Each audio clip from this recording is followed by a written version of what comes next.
pessoal. Bom dia. Estamos mais um momento no nosso programa Comunhão no Lar, que se destina aí a fazer algumas breves reflexões a respeito de temas que nos são diários, temas que nos são cotidianos e, sobretudo, temas que se propõem a nos ensinar bastante. Particularmente, estamos estudando esse livro, Conflitos Existenciais, que é uma psicografia do médium Divaldo Franco pelo espírito de Joana de Ângeles. Estamos aqui começando o capítulo 7, intitulado Ciúme. Não sei se você conhece esse sentimento, se você conhece alguém que tenha esse sentimento, que diz muito aí a respeito de um mundo de provas e expiações e que a gente pensa que o outro é uma extensão do nosso corpo, ou a depender do contexto, o outro é como se fosse aí a nossa propriedade, em que nós queremos ter posse, queremos expandir, queremos capturá-lo, queremos moldurá-lo em relação aos nossos porquês da vida, em relação às nossas, por que não dizer, carência. Tem até uma música que é um pouco popular, que o refrão é assim: e o meu ciúme, ciúme de você.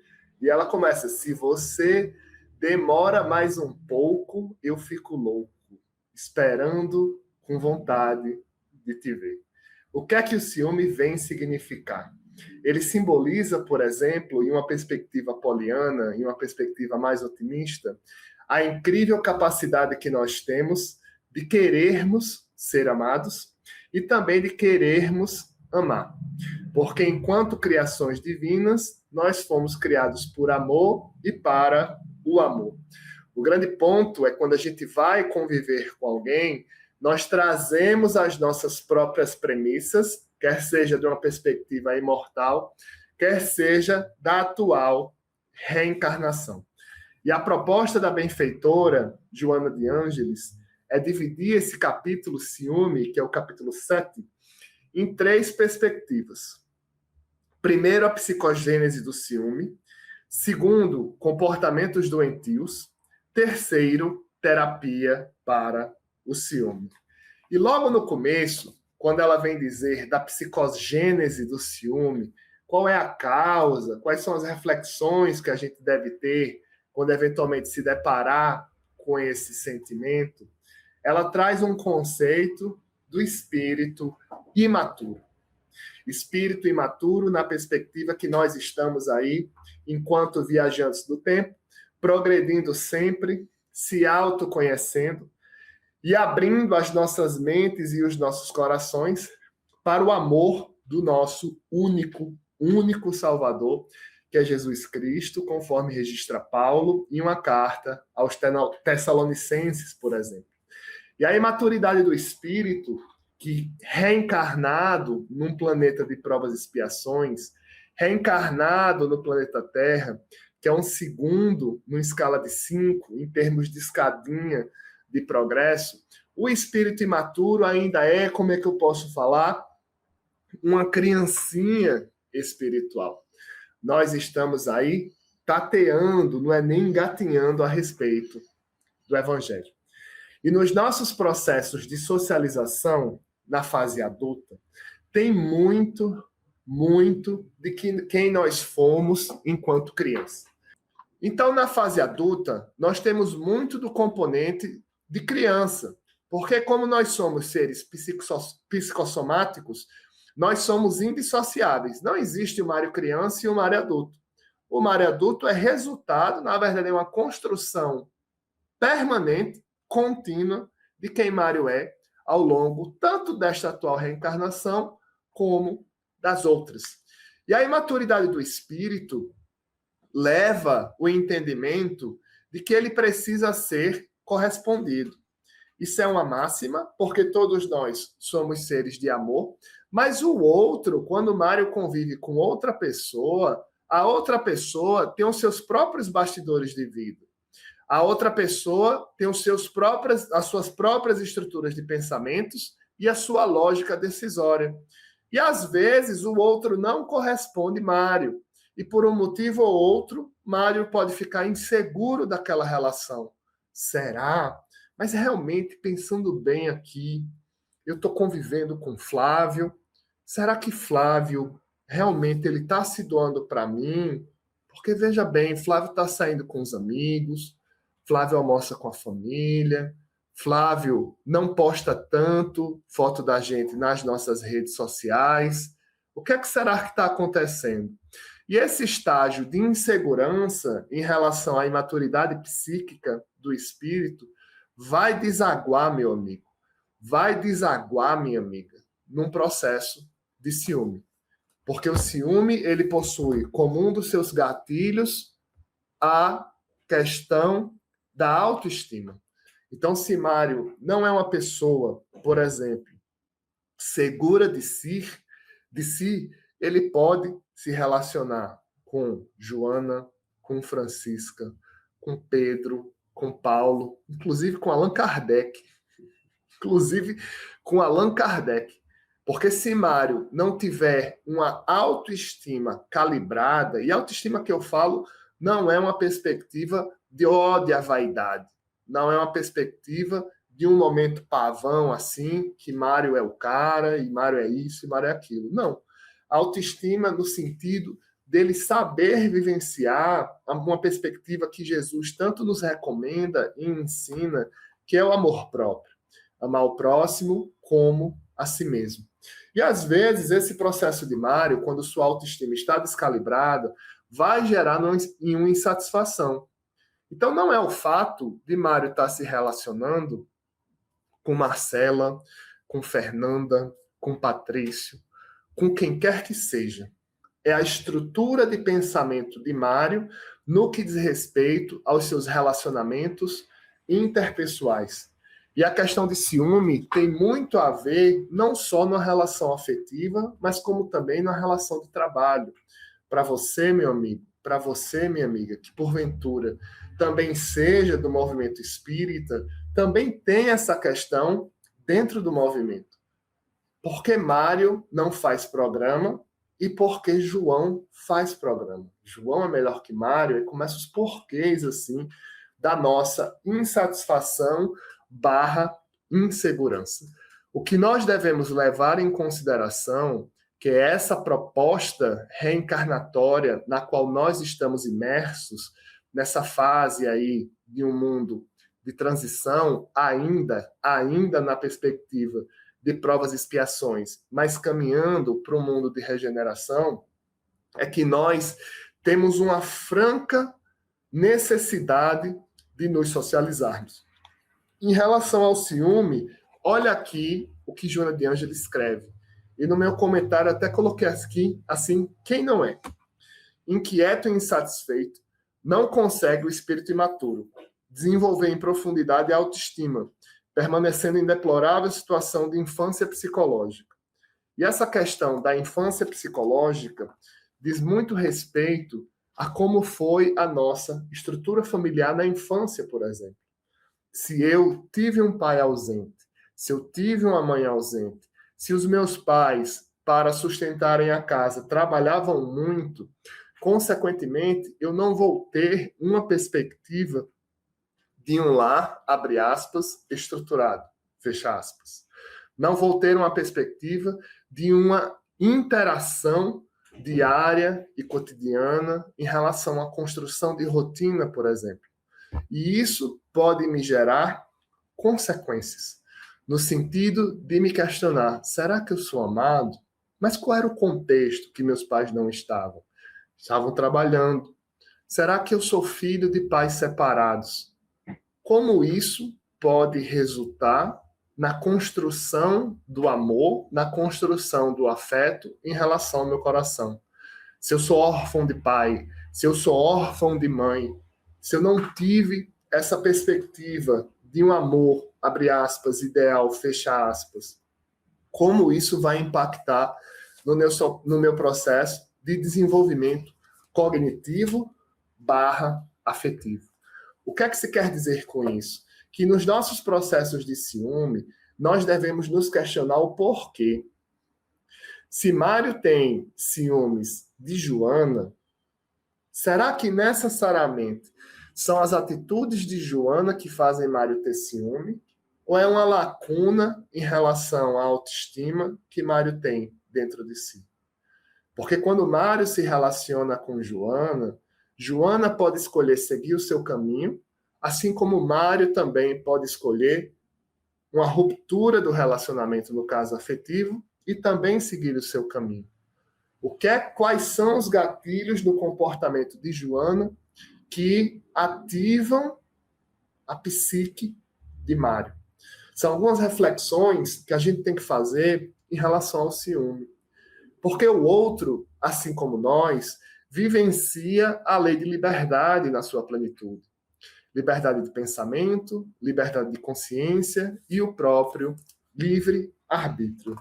Joana de Ângeles, nesse primeiro texto, nessa primeira parte do capítulo, na psicogênese do ciúme, ela traz muitos recortes. E em relação à insegurança afetiva que eventualmente nós temos, que eventualmente nós estejamos aí conectados, gravitando na órbita, ela traz a seguinte observação: incapaz de oferecer-se em clima de tranquilidade ao afeto, desconfia das demais pessoas, supondo que também são incapazes de dedicar-se com integração desinteressada, sem ocultar sentimentos infelizes. A imaturidade psicológica daqueles que assim agem torna-se tão grave que procuram justificar o ciúme como sal do amor, como se a afetividade tivesse qualquer tipo de necessidade de conflito do sal da desconfiança. Então, muito cuidado quando eventualmente a gente escuta que o ciúme é o tempero da relação. Passa longe de sê-lo. Ciúme não é algo bom a qualquer relação que se pense. Porque o ciúme, ele é catapultado pela insegurança que nós temos. Em uma relação afetiva, o amor, ele se nutre, não é pelo ciúme, é pelo amor. É um processo de retroalimentação. E sobre isso, a benfeitora registra o seguinte: o amor nutre-se de amor e consolida-se mediante a confiança irrestrita que gera, selando os sentimentos com as belas vibrações da ternura e da amizade bem estruturada.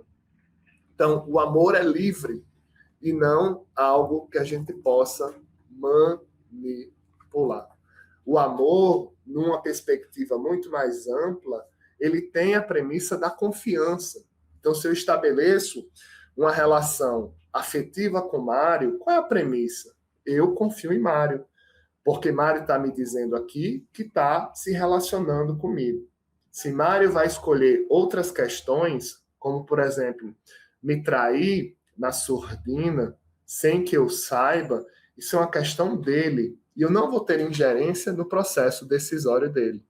O que eu preciso ter é responsabilidade afetiva comigo e responsabilidade afetiva também com Mário, no sentido que eu me relaciono de uma maneira entregue, que eu me relaciono de uma maneira que hoje aí tem um jargão popular, leveza, leveza, leveza. Eu fico assim, com algumas ressalvas sobre essa questão, mas tudo bem, vamos aí aderi-la nessa nossa intervenção da manhã de hoje.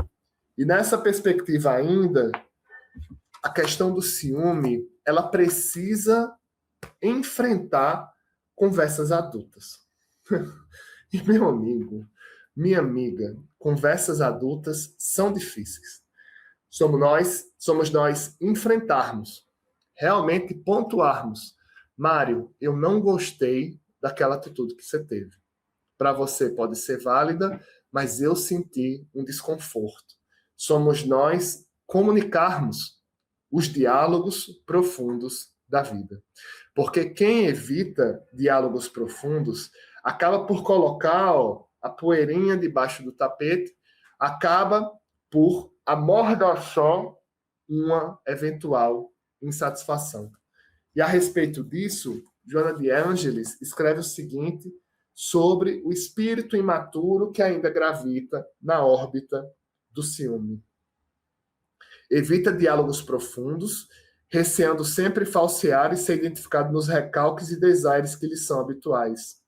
Sentindo-se sempre desconsiderado, porque não consegue submeter aqueles a quem gostaria de amar dominando, entrega-se aos ciúmes injustificáveis, nos quais a imaginação atormentada exerce uma função patológica. É quando a gente, por exemplo, vê uma pessoa, com todo respeito, ligando para outra, não querendo saber como ela está, mas onde está, com quem está, você está onde, você está com quem, você vai para casa que horas? Não, meu irmão, mas espera aí, eu estou bem, né? Acho que cortou a ligação aqui, quando você perguntou, mas eu estou bem. E assim, eu estou no Brasil e devo voltar para casa ainda hoje, se tudo der certo. Né? Então, muito cuidado com o calibre quando alguém começa a ter um juízo desproporcional a uma relação sã. Eu não vou nem falar sadia, eu vou falar sã. Porque em uma relação sã, existe o componente da confiança, existe o componente da permissibilidade do outro ter a vida conforme ele queira, certamente que respeitando um modelo de negócio, umas regras conversadas e alinhadas no que diz respeito à questão da ponderação. E aí ela vem arrematar essa primeira parte do texto, dizendo: o ciúme tem raízes, portanto, no egotismo exagerado, que somente pode ser superado mediante o trabalho de autodisciplina e de entrega pessoal. Meu amigo, minha amiga, a entrega pessoal é confiar no coleguinha, é confiar na coleguinha. Pode passar a mão na testa assim, meu Deus, eu vou confiar. Vai ter que confiar.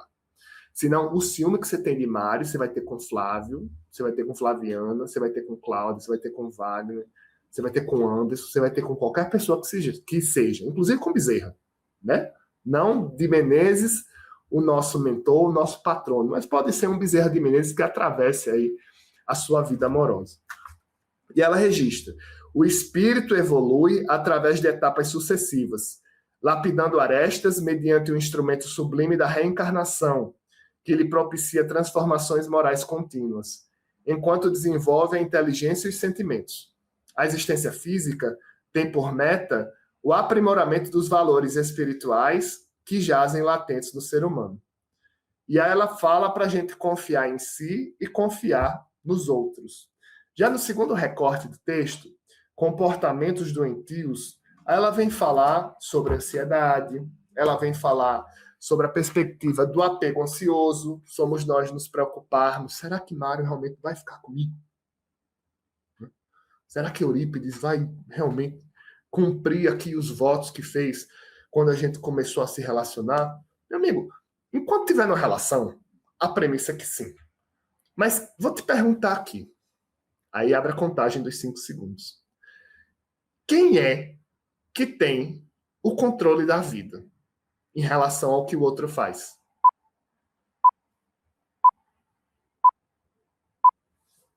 Ninguém. Quem controla o outro é a sua estrutura de padrão de pensamento. Não somos nós. E Joana de Ângeles nos traz um alerta em relação aos nossos comportamentos doentios correlatos ao ciúme, quando a gente procura o amor de uma maneira compulsória, de uma maneira neurótica. Não, realmente, eu preciso me relacionar. Estão me apertando aqui porque eu estou no caritó. Caritó é uma expressão lá do Nordeste, quando a pessoa está solteira. Né? Então, fulaninho está no caritó, fulaninho encalhou.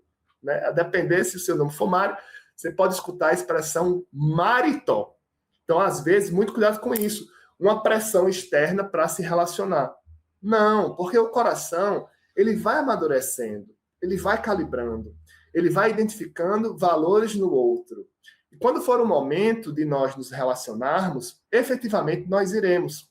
Não nos preocupemos com isso, porque a depender do caso, se nós nos relacionarmos com uma pessoa com a qual nós ainda não estamos alinhados, certamente que vai ser uma perspectiva desajustada. E ela registra o seguinte: a busca neurótica pelo amor, porém, tem prevalência nesses comportamentos ansiosos. E porque o indivíduo pensa que a satisfação do instinto poderá acalmar-lhe a ansiedade, frustra-se com facilidade.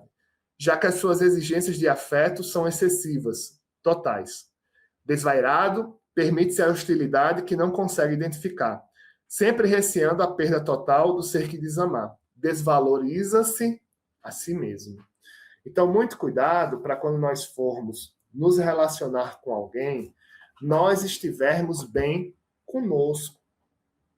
Não adianta nós estarmos desajustados e irmos nos relacionar numa perspectiva afetiva com quem quer que seja. Porque o amor, enquanto uma construção psíquica, ele começa dentro da gente. Dentro da gente. Então, quando a gente realmente resolve as nossas questões, às vezes, com todo respeito, tem uma pessoa que sai de um relacionamento e já começa outro. Muito cuidado com isso. Porque um relacionamento, o final de um relacionamento, ele passa por um processo de reflexão, que a depender da intensidade, a depender da doação que nós tenhamos, ele passa por um processo de luto. Então, muito cuidado com essa ansiedade que eventualmente a gente tenha de estar se relacionando. Porque o bom do relacionamento é a questão da entrega. E a entrega exige o conhecimento, exige a convivência. É como se a gente fosse assim, ó,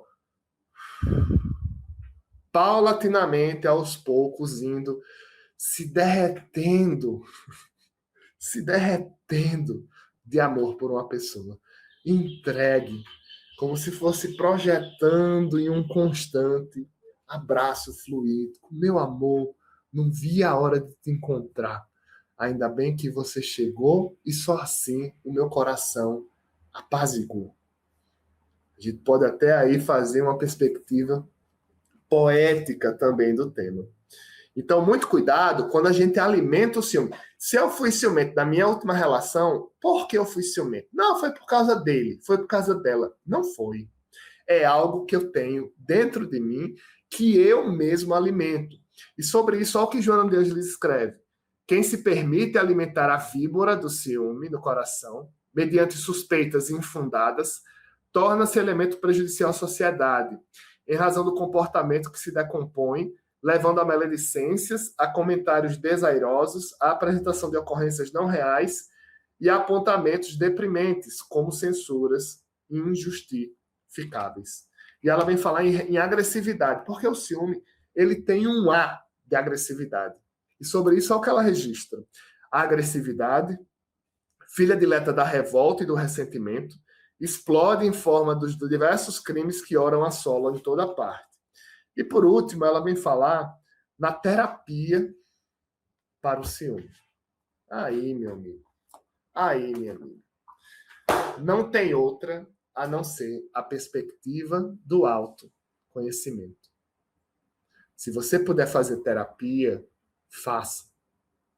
Se o orçamento estiver apertado, as faculdades de psicologia, porque o ensino superior é dividido em ensino, pesquisa e extensão, elas oferecem clínicas, atendimento de graça com estudantes que estão se formando, mas são acompanhadas por um professor. Se você estiver apertado, procura uma faculdade dessa. Se você tiver com orçamento, faça. Terapia não é coisa de doido, muito pelo contrário.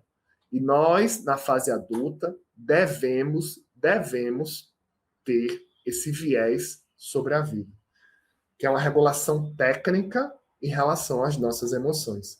Que muitas vezes, as descompensadas que nós fazemos na fase adulta, elas são decorrentes de brasas que nós temos na infância que ainda não são elaboradas. Então, o que é que ela vem falar sobre isso na terapia para o ciúme? Que as necessidades fisiológicas dos primeiros períodos da vida vão lentamente sendo direcionadas para outras, como as de segurança, conforto, ausência de medos, busca do amor, competência, aprovação e reconhecimento. Logo, ascendendo para as necessidades cognitivas, ordem, beleza, realização pessoal para exigir as experiências e limites. O paciente ciumento, olha só, tá? Em sua insegurança, não tem qualquer consideração por si próprio, necessitando, portanto, de ser conduzido à autoestima, à superação dos conflitos de inferioridade e de insegurança, tomando conhecimento lúcido das infinitas possibilidades de equilíbrio e de afetividade que lhe estão ao alcance. O amor é como um perfume. Expressa invisível, mas percebido, impregnando os sentimentos que se identificam, facultando saúde emocional e bem-estar para todos. Que nós, nos nossos processos, se a gente tiver qualquer aroma em relação a ciúme, primeiro observemos dentro da gente. É razoável? É, não é? Não, é uma coisa minha. Mas mesmo assim, se for uma coisa minha, aí vai muito também de um conceito de um amadurecimento em relação às relações. E relações amadurecidas, relações estáveis, relações estabilizadas, necessitam de conversas difíceis, de conversas de adulto. Então, às vezes, se você quer ter uma conversa difícil, eu vou te dar uma dica, tá?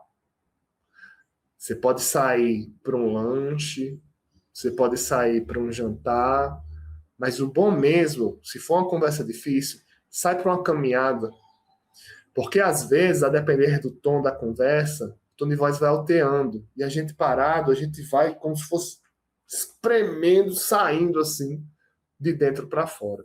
Já na caminhada, não. A gente vai caminhando, ó, respirando, pontuando, conversando. Pode tomar uma água de coco no final. Porque aí, nessa perspectiva de uma conversa difícil, nós teremos uma difusão, tanto em relação aos nossos sentimentos, como também em relação à eventual descompensação emocional que porventura nós estejamos passando, que o corpo ele vai assim se expandindo. Independente do que seja, o amor é a principal recomendação de Joana de Ângeles. Ela utiliza um tema bem legal, uma expressão amor-terapia, no último parágrafo. Amor-terapia, portanto, é indispensável para qualquer evento de desequilíbrio emocional, especialmente por ensejar um intercâmbio com o pensamento divino que se aure através da oração e da esperança. A amor-terapia sobre si e também sobre o outro. Até porque, meu amigo, até porque, minha amiga, Jesus nos alerta no Evangelho de João. Os meus discípulos serão reconhecidos por muito se amarem. Não é por terem muito ciúme um do outro. O ciúme nada mais é resultado do que uma insegurança que nós temos e de uma incrível necessidade que nós temos de sermos amados. E você? Não precisa responder não, porque às vezes pode ter uma vergonha. Qual foi o teu rompante de ciúme, assim, que depois de um tempo você observou, meu Deus, realmente, olha só, eu tive ciúme daquilo. Sabe o que o Espiritismo vai ensinar? Que as nossas relações, elas são temporárias. Mesmo relações de anos. Sabe por quê? Porque o Espírito é eterno. Ele tem séculos de existência e séculos de convivência para frente. Se está com ciúme, para um pouco para se observar, para um pouco para se refletir, sai para uma caminhada para pensar na vida. E se mesmo assim o ciúme continuar, procura teu namorado, procura tua namorada, procura a pessoa com quem você se relaciona e abre o teu coração. Porque não tem nada melhor, não tem nada melhor do que nós abrirmos o nosso coração para o outro. Cerramos com a expressão do Cristo, que eu sou muito fã. Onde está o teu tesouro, lá estará o teu coração. O ciúme, embora aparente ser uma capa protetora de segurança que não nos faça sofrer, muitas vezes ele é resultado de um trauma que nós tivemos. A gente usa ali como se fosse uma segurança, mas na verdade ele é o alimento do oposto da insegurança. Gostou? Tem algum comentário, alguma correção? Comenta aí, já conhece a Comunhão Espírita de Brasília presencialmente? De que centro você fala? Se já fez o estudo sistematizado da doutrina espírita? Vamos interagir, que eu respondo, tá? Um beijo no coração e até a próxima.